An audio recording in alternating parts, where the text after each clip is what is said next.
Okay, Marty's got you in good position. He's got a good setup here. Stance width is narrower, so you're more kind of just inside shoulder width, and for a middle length iron, that's going to make it easier to pivot. Club face is squared up behind the center of the ball. Shaft club is opposite kind of your waistline, so it's at a good neutral angle.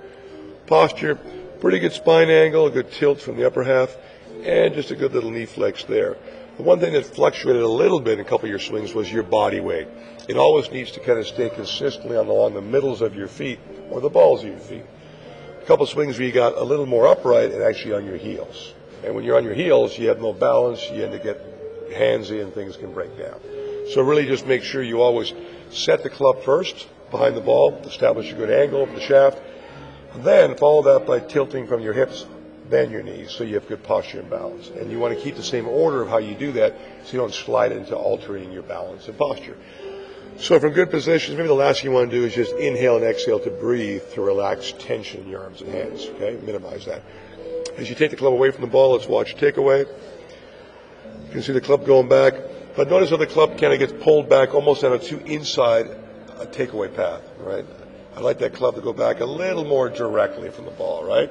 So it's getting pulled in front of the ball, as you can see, with your arms and hands as opposed to your shoulders. So as we continue back, the club goes top of your swing, and you see how your lower body doesn't move a lot? So what happens is if you're not very balanced, it's just easy to kind of pull your arms back, right?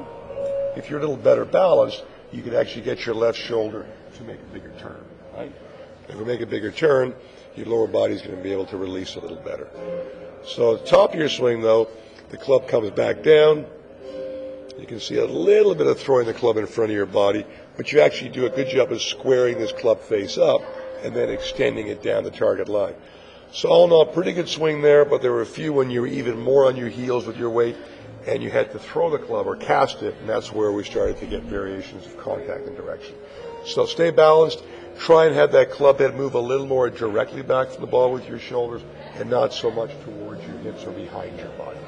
If that club gets back here, you're going to get stuck. Okay? And that applies to any club. Club length, just adjust for the length of each club when you're setting yourself up in your position.